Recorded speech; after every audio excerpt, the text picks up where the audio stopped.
అది స్పెషల్ బొబ్బట్లు పానకం అండి. చాలామంది ఇష్టంగా అయితే తింటారు బొబ్బట్లు. ఉగాది పచ్చడి పిల్లలు పెద్దోళ్ళైనా. ఫస్ట్ అయితే నేను ఒక గిన్నె తీసుకొని ఒక కప్ అయితే శనగపప్పు తీసుకొని మంచిగా వాష్ చేసుకొని గంట సేపు నానబెట్టుకున్నాను. తర్వాత ఒక కప్పు మైదా పిండి, అరకప్పు గోధుమ పిండి, కొద్దిగా దాంట్లో ఆయిల్, ఉప్పు వేసుకున్నాను. దీన్ని మంచిగా కలిపేసుకొని ఈ మాదిరిగా అయితే పిండి పిసుక్కున్నాను. మెత్తగా అయితే ఇలా మెత్తగా పిసుక్కుంటే చాలా బాగుంటుంది పిండి. అయితే గంట సేపు నానబెట్టాలి పిండిని.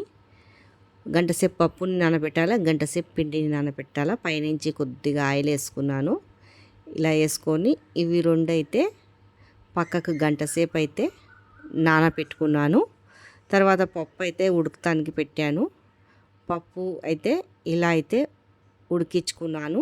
తర్వాత పక్కకు తీసేసి ఒక గిన్నె పెట్టుకొని మనకు తీపికి సరిపోయేంత బెల్లం అయితే కరిగించుకున్నాను. ఇలా బెల్లము కరిగే వరకైతే నేనైతే పప్పు మిక్సీలో అయితే రుబ్బుకున్నాను.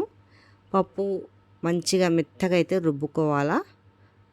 పక్కకి రుబ్బుకొని తీసేశాక పాకం ఇలా వచ్చేసాక కొద్దిగా కరిగిపోయాక బెల్లము దీంట్లో ఇవంతా రుబ్బింది పప్పు అయితే వేసేసాను. దీన్ని మంచిగా దగ్గరికి వచ్చే వరకు అయితే ఉడికించుకుంటాను. ఇలా పప్పులు అయితే గింజలు అయితే ఇట్లా గింజ అయితే ఉండొద్దు, మంచిగా మెత్తగా అయితే అయిపోవాలా. ఇలా అంతా దగ్గరికి అయితే చేసేయాలా. ఎక్కువ టైం ఏం పట్టది, తొందరగా 10 నిమిషాలలో దగ్గరికి వచ్చేస్తుంది. సిమ్ము మంట మీద.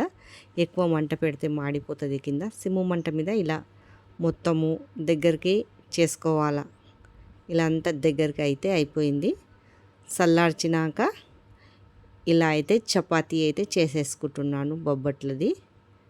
తర్వాత ఇలా చేసుకున్నాక వేడి వేడి పెంక మీద అయితే ఇదైతే కాల్చుకోవాలా. ఇలా వేడి వేడి పెంక మీద కాల్చుకుంటే రెండు పక్కల పైనుంచి మనం నెయ్యి అయినా పోసుకోవచ్చు, నూనె అయినా పోసుకోవచ్చు. నేనైతే నూనెనే పోస్తున్నాను, ఎవరిష్టం వాళ్ళదండి.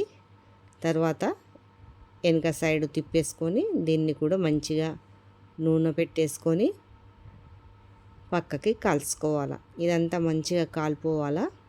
అప్పుడు మంచిగా అయితే రెండు పక్కల ఒత్తితే ఇలా పొంగిపోతుంది చపాతీ. మీకు ఈ వీడియో నచ్చినట్లయితే లైక్, సబ్స్క్రైబ్ అయితే చేయండి.